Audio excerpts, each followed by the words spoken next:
Welcome to the Success Ascent. My name is Pat Mancuso, and I'm the creator and host of our show, and we are excited that you are with us today.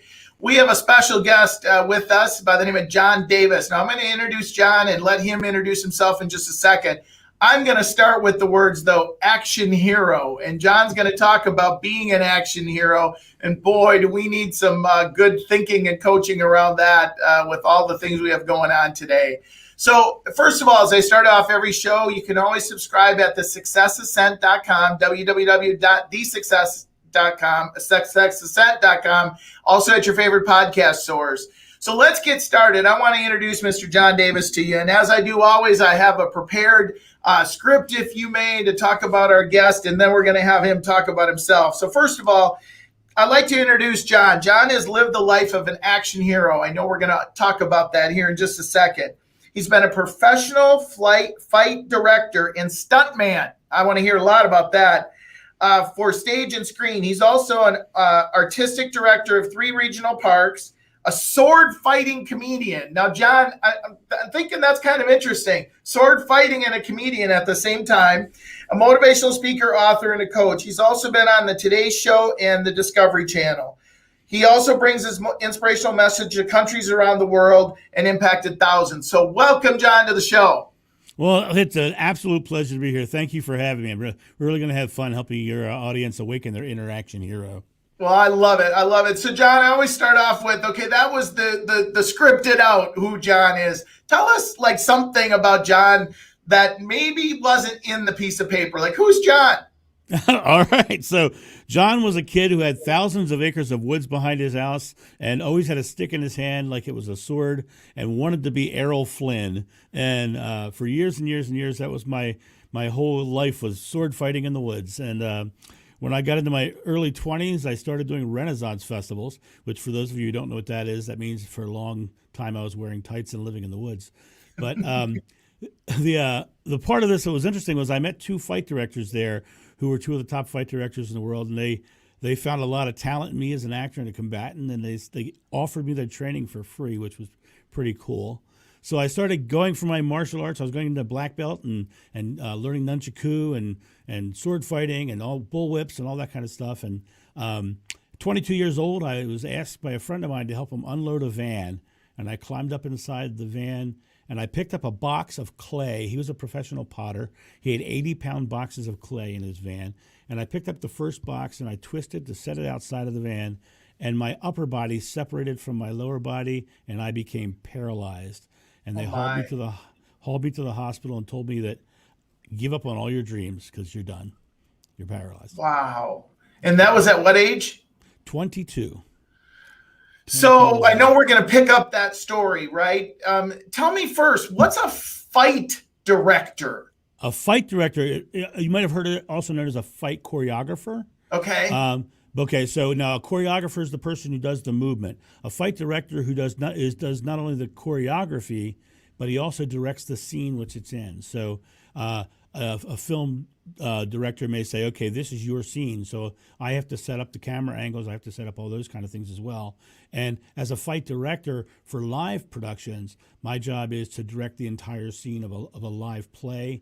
So if you're doing, for instance, Romeo and Juliet, the fight scenes between Romeo and Mercutio, and Tybalt and Mercutio, and then Tybalt and Romeo, that whole scene gets handed to me right from when they first start talking all the way through till they're done. Wow. That I got to imagine that's kind of interesting. Oh, it's totally fun because a couple of things you get to dive into what the screenwriter or the playwright was thinking. Yeah. And you make your own interpretation. And then, of course, because my background with all the sword play, I get to tie in a lot of historical styles and do all kinds of really neat, kind of cool things like Errol Flynn would have done in the old days. Oh, I love it. I love it. So let's pick it up there. You woke up that morning, life is good. You're doing some things you love to do. You decide you're going to help out somebody. And as we always know, life can change in a minute, and yours did. So you now find out you're paralyzed. What happens next? Well, interestingly enough, and it sounds almost like a cruel joke, a friend of mine came to my room and gave me a book by Bruce Lee. He gave the martial artist who was never going to do martial arts again a martial arts book. as a Wow. gift. And it was the greatest thing that happened to me because I started studying in that book about mental flexibility and leveraging your present moment. And what was really interesting is Bruce Lee, when he wrote that book, was also in traction and had just been told he'd never do martial arts again. So it was the basis of me getting out of that bed. What happened because of that book is I started working on my present moment. So the day one, I just started on flexing what muscles I could flex. By day 30, I actually flexed my hip muscles, which the doctors were blown away because they thought that I would never be able to flex anything below my injury, which was above my pelvis. And by 6 months, I was walking up and down the hallways. At a year, I was back to where I would say would be a normal person, but not back to my rock hard masculine self. Neither of us are, John. Right. But at a year and 6 months, I gave myself a gift. And that gift is not a gift that you would normally hear from a normal person because I'm not that normal. At 1 year and 6 months, I walked up on top of a 3-story tower and jumped off into a fall pad. Oh, wow. Good for you. Yeah. And I went on after that to do over 4,000 live comedy sword fighting shows all over the world, including the front lines of Iraq and Afghanistan on 6 USO tours. So when you say you did comedy sword shows, were you actually doing the comedy with the sword, or were you directing, or were you doing both? Well, I wrote a idea based upon Commedia dell'arte of a character named Sir Nigel Hack. And Sir Nigel Hack had been struck in the head with a cannonball and saw everything 6 inches to the left. And so my comedy partner was my squire, Slash Montant. And Slash Montant, his whole thing was he was making Sir Nigel look good in front of the audience.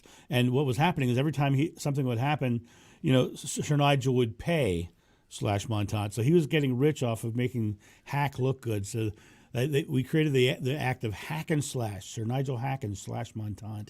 Oh, my gosh. We did that all over the world, and we ended up writing several different shows around that, and it went very well. We literally traveled. With that show, we did 16 countries around the world, like I said, including the USO as well. Yeah. What a great experience that I'm sure was, giving back to the troops and giving back to the people who serve our country. I would do it again right now because, when you're standing in Ramadi, Iraq, and a soldier walks up to you and says, Mr. Davis, this morning I was in a firefight, and this afternoon for 2 hours I forgot all about that. Yeah. Thank you for coming.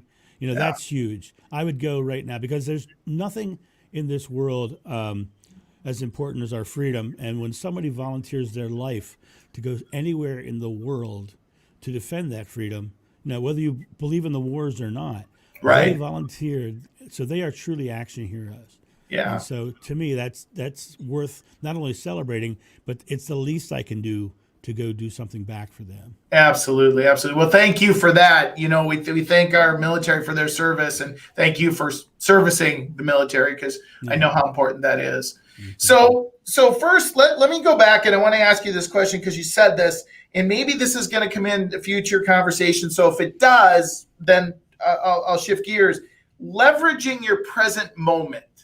Mm. So tell me about that. Like, what is your present moment, and how do you leverage it? Well, it's very interesting because if you really think about something, you only have one moment. You only have the conscious moment you're in. You can't do anything in the future, and you can't do anything in the past. There's only one moment that you can take an action. Thought, word, deed happens here and now. Now, your past is just a collection of present moment memories that hold subconscious belief. Your future is just a place where you make plans for future present moments. So a lot of people sit in this moment and they want to get to this big giant success that they've created for themselves. And the reality of it is that success is never going to magically appear in your present moment. The way that happens is you actually sit here in this moment and do small, successful present moments to bring that success to you, because when you do experience it, it's going to be in your present moment. So the thing is, you leverage this moment to make sure you keep this moment as successful and positive as possible. The cool part about that is when you take small steps and you break it down that way and you start making successful present moments, you're actually also stacking successful present moments behind you and altering the subconscious belief. So a lot of people will get into this space of, reacting from the fact that maybe they had a tough father or a bad experience in the past in their subconscious belief and such. So now they're changing that subconscious belief, which will help them in their achievement. The other thing is people sit in this moment looking at that big goal and they think they have to get to it. And that's not the way the brain works. The brain actually works by staying here and bringing it to you. So by leveraging the moment, you just make small successful moments. Yeah, the small steps. So let me ask you this. How do you let go of those past moments? The ones that maybe don't benefit you? Well, okay, you're kind of leading me towards my 5 F's of achievement. So that's okay. That's good. This is good. Okay, so all of your negative moments in your life were based on a fear of some kind. And the first of my 5 F's is called fearlessness. But, when you get into fearlessness, you can't really talk about fearlessness until you talk about what fear is.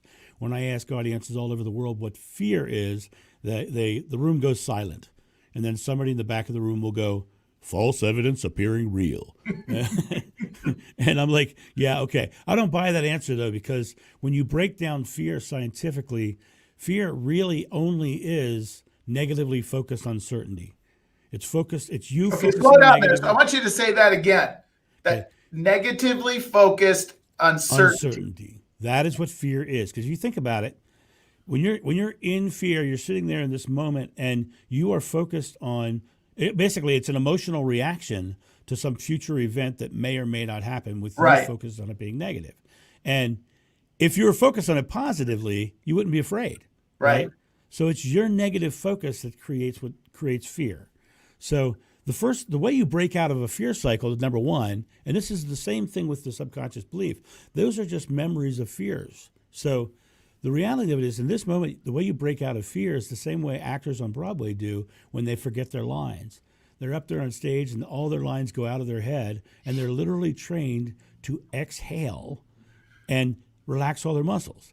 And the reason that works is because what happens is when you see the primal response when you have a fear is to gasp for air, right. So, and most people when they're in fear, they don't feel like they can breathe.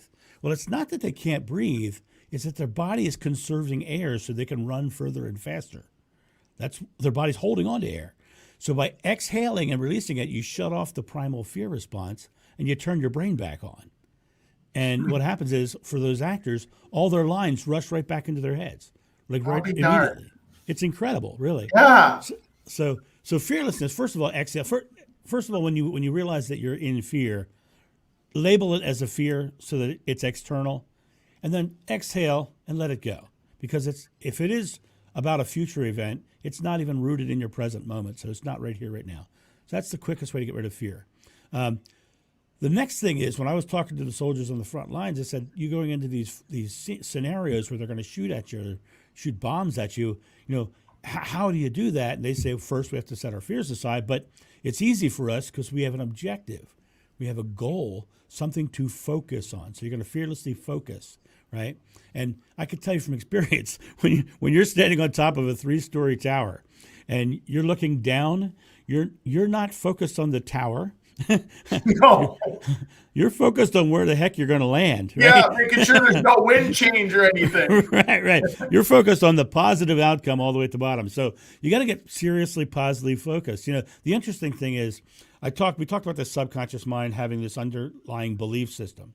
Well, the subconscious mind has 2 distinct jobs with our conscious mind. The first thing is to collect and store those experiences, those beliefs.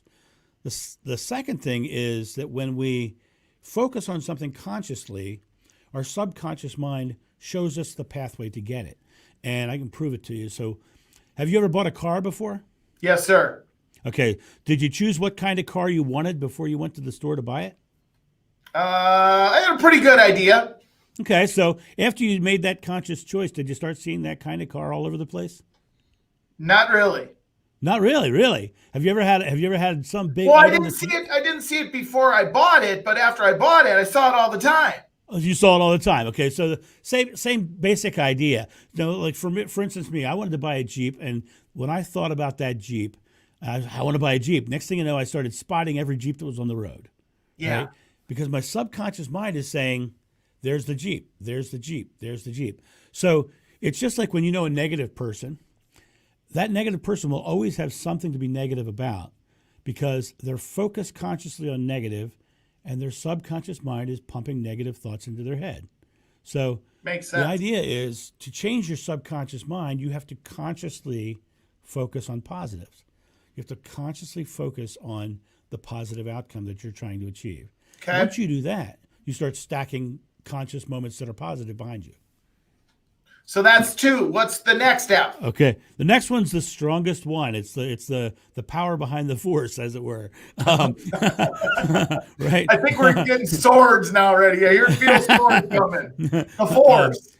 The force is with us, right? It's faith, confidence, belief. You have to believe that you can achieve it. You have to believe that you're going to do it. When I was lying in that hospital bed and the doctor told me I would, I couldn't take his belief on. I had to take my belief that I'm going to be a stuntman and a fight director. So you have to have fearlessly focus with faith, complete belief that you're going to get there. And then the next of the 5 F's is the hardest of all of them. It's the one where most people fall down, and that's follow through. You actually have to do something. And for me, it started with flexing the upper muscles of my back and slowly working my way down to get out of that bed. But then once I found this process out, I went on and I did every thing that I ever wanted to do in my life. I was a stuntman. I was a fight director. I worked with movie stars. I climbed Mount Sinai. I was in Machu Picchu. I've done 30 countries around the world. I've done everything I've ever wanted to do. And just because I knew that I could, I leapt fearlessly towards the thing I was focused on. And then it was the leap, that following through on the first 3 that started the momentum rolling, because words and thoughts without actions are just daydreams. And once you add actions, then it's an achievement in process. Right. And so that's really the goal to it. The last of the 5 F's is flexibility. And it's the one that we kind of started our conversation on. When something comes up that seems contrary to what we're trying to achieve, at that moment you can choose to shut down, or you can choose to stay flexible and keep your eye on your goal, on your target. Bruce Lee used to say, be like water. You're flowing downstream, you come to a rock. The rock doesn't stop you. You flow over or around it or sometimes even through it. But you have to stay flexible. Now, I've already said the subconscious mind is showing you what you're focused on. So if you keep your mind focused on a positive outcome and something pops up in your pathway, that's because your subconscious mind is saying, hey, this is something that needs to be addressed to get to your goal. And if you think about it that way, then what happens is it just becomes part of the process rather than a barrier. I love it. I love it. And you call those for the 4 or the 5 F's in dealing with fight or flight. Yes. Yeah. And it's the 5 F. I call them the 5 F's of achievement is what I call them, because you got to realize this is also, if you're in business, this is the same mental process that your customer is going through. It's the same process that your employees are going through. And if you understand where they are in this cycle, you can literally guide them through. And I'll give you a quick example. That'd be great. When I do my corporate action hero main keynote speech, because that's what I do for a living now. I travel around sharing how to awaken your interaction. You like bring a whip with you or two, something I saw, right? We'll talk about that later. Yeah, I do whips. But one of the things I do in that speech, and it does involve that whip a little bit, is I choose the most timid person I can find in my audience and I bring them to the stage. Now, I know as I bring them to the stage that their biggest fear is being in front of the audience. So they walk on stage and I say, thank you so much for coming here. I give them positive reinforcement. Then I turn to the audience and I say, isn't she a rock star for coming up here? So I start automatically breaking the fear, because now she's not worried about them judging her. She's now getting positive reinforcement from them. So I got them to that point. So then I start talking about fishing. I said, you know what? Today I'm going to teach you the best way to cast a fishing rod. And I hand her a bullwhip. And she has this natural response. See, I don't want her thinking about whips, which are pain, danger, and other things. I want her thinking calm, serene, something that's fun, light, lively. So I got to talk about fishing. I get a part of the audience to make fish faces, and I say, aim at the fish you hate the most and crack, and then, cast your fishing rod. And then she does, and the whip cracks. And then I say, so now I've got her to take an action and it's crack the whip. So then I reinforce that with, did you hear it crack? Yeah. So you already know how to make it crack. Now you'll notice what I just said was a shift from learning the skill to knowledge of the skill. Right. I actually literally tell her she knows how to do it now rather than she's learning it. Then the next thing I do is I pull out a target. And what those targets are, I use the pretzel rods that you can buy at the store, Sure. the long ones. And I pull one out and I hold it out there, and she's seeing me hold a target now. Now I know her biggest fear is hitting me. Right? She knows she's about to do it. And wait, do you have any fear of them hitting you? I don't. Okay, good. Good. I don't. And I look at her and I say to her, I said, did you hear it crack? And she says, yes. I said, so you already know how to make it crack. All you have to do right now is focus on exactly where you want to go and cast your fishing rod. And get this, I promise you're not going to hurt me. Sometimes when you're guiding somebody through something stressful, you got to lie to them. right. I actually have watched this process happen hundreds and hundreds of times. Yeah. I have never been hit once. Yeah. And the target always gets hit. And Love it. It's strictly because by managing their fear, giving the positive reinforcement, getting them focused on a positive outcome, then getting them to take an action, and then even when I brought a target up, which made them have to be flexible in that moment, I don't want to do this, right? Right. Even in that moment, I managed her fear again, and then they do it because here's the interesting part about all that. To take a target out of somebody's hand with a whip is considered an expert level skill. And she learned that skill, and everything I just said happens in 5 minutes. Wow. 5 minutes, because you can literally alter, you can shorten the learning curve, and you can get them to achieve. Now, here's the coolest part about that part of the speech. That person, as I said, was the most timid person I could find. They just had a life-changing experience. Right. Life-changing. Now, the people in the audience know her as timid. And they go, oh, my God, I can't believe she did it. Right. And it changes them as well. And it's a huge, huge impactful moment in one of my corporate action hero speeches. Well, they say, and I know you know this, they say the most powerful thing on earth is our brain, and yet we still don't understand a fraction of the potential and how to utilize it. And you just went through a very simple process that you could apply in so many different things to help people overcome their fears, become an action hero, build confidence. I mean, oh my gosh, that just sounds amazing.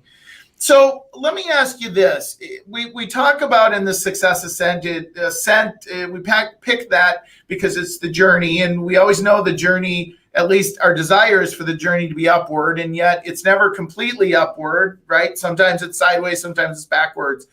What, outside of the pivot that you made with your back and with your being paralyzed, and that's a significant one, what in business have you had to overcome that you could share with us that would help our listeners?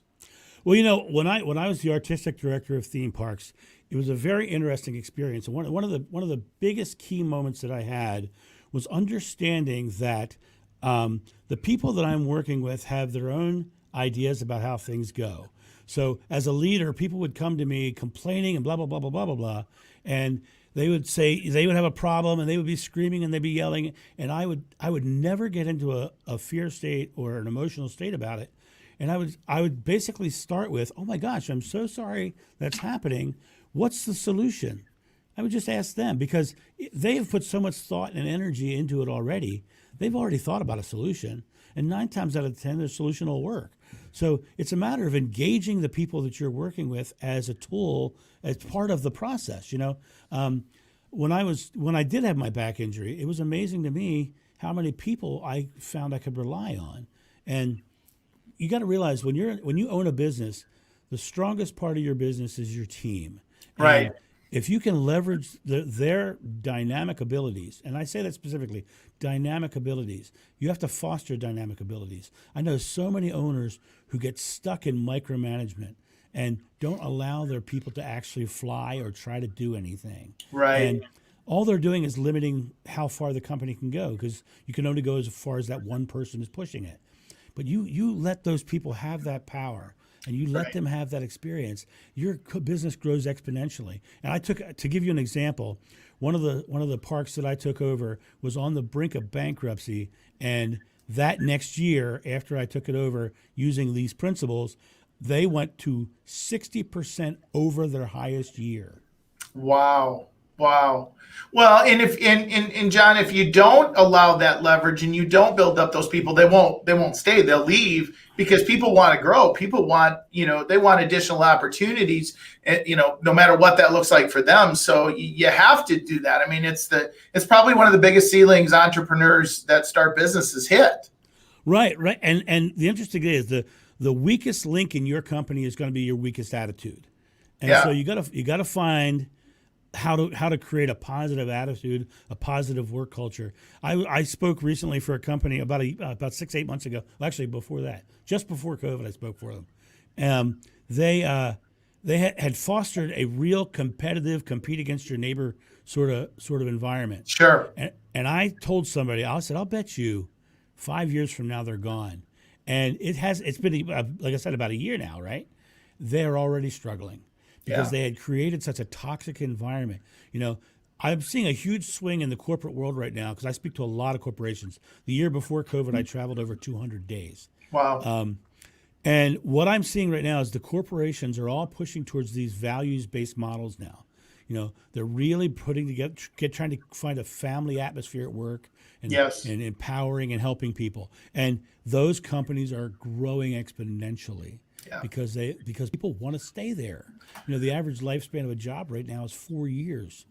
And people want community, right? I mean, right. and again, we're not going to get political or go outside of that, but right now community is a real interesting concept depending upon where you are and where you live and who your friends are and who you work for.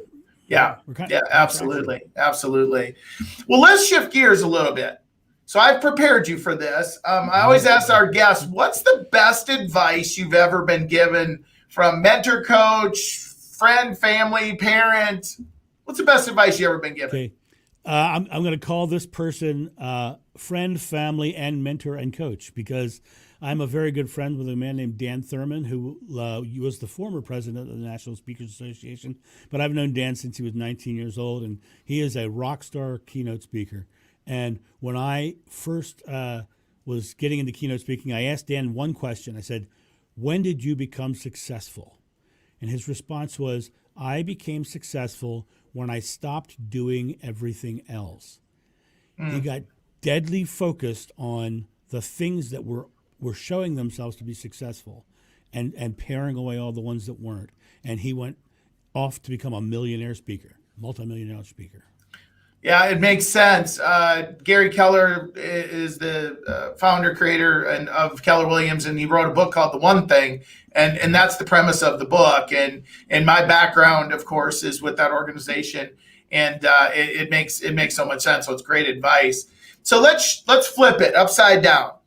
And sometimes my guests struggle with this, and I say, okay. And I figured out, by the way, why. I've done a little assessment because, the question I'm going to ask is, what's the worst advice you've ever been given that hopefully you didn't, follow?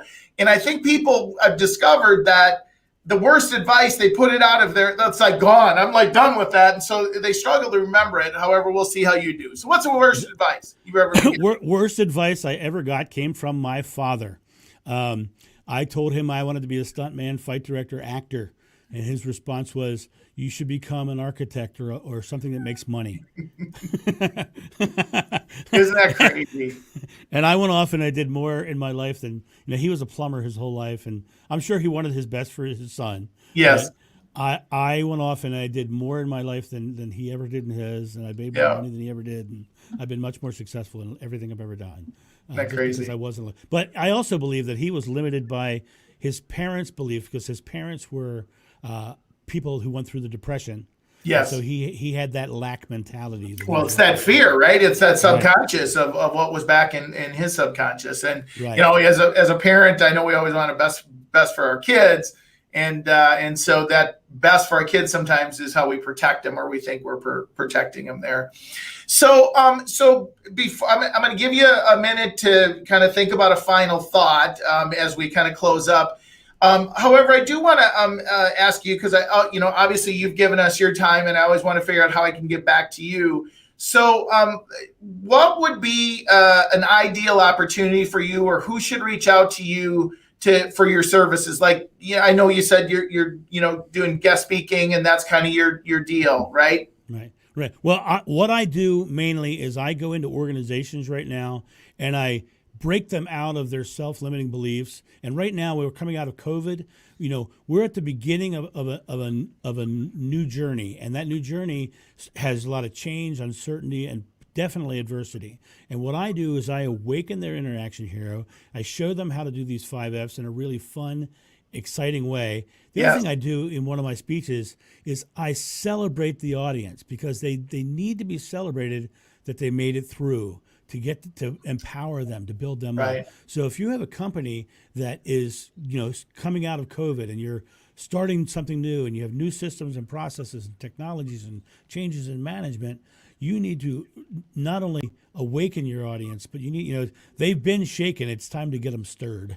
Absolutely. And so we're scrolling, and the best place would be corporateactionhero.com, correct? Yes, and I'll tell you something else I'd like to do today, just real quick, and I know you're cutting for time here. We're good. I'm going to give your audience my free 5F workbook. And oh, wow. I want to say this. When I say free, I mean free, which means we're going to make sure we supply a link, I guess, in the show notes or something. But you just go there and you just download it. There's not even a place to put in an email address. Today is about bringing value to you, not taking anything from you. So just go there. You're on my site anyway. Look around. You're going to see I do daily videos for motivation. And then would that be at the Corporate Action Hero? That's where it is. The free gift is only for podcast guests, so you are going to have to look in whatever show notes or whatever you have. Oh, very cool. Okay. So we'll get that after, and then we'll make sure we put that out in the show notes. Yeah, there you go. Absolutely. And then you're going to be on my site anyway, so just look around, see if you find anything you like. Well, I was there in preparation for the show, and you do a daily video, and you've been doing that daily video for how long? I'm pushing on about 2 years now. Yeah, I mean, and that's a huge commitment, and they're 2 to 3 minute nuggets, and I watched a number of them, and they were just awesome. So you're obviously giving back, so I appreciate that. So John, think about a final thought. And I'm gonna kind of do our little PSA. So, ladies and gentlemen, first of all, thank you so much for all your support. We couldn't do this without you, and we love when you subscribe, when you go back and you rate us, and you give us feedback, and obviously support the guests that we bring on. And you can always do that at www.thesuccessascent.com. So, John, give us one final thought that we can close out on. Okay, remember that today's choices are tomorrow's outcomes. Just stay leveraged right here in the present moment, make them as successful as possible, and let the rest of it take care of itself. I love it. I love that present moment thing. That's one thing I'll take away from the show today. Sure. So John, thank you so much again. We really appreciate your time. You did an amazing job, and I know, I've got a bunch of notes of things that will help me. So thank you so much. Thank you for having me. It's been an absolute pleasure. Listeners, as I always end every show, be happy, be safe, be healthy until we see you again. Take care.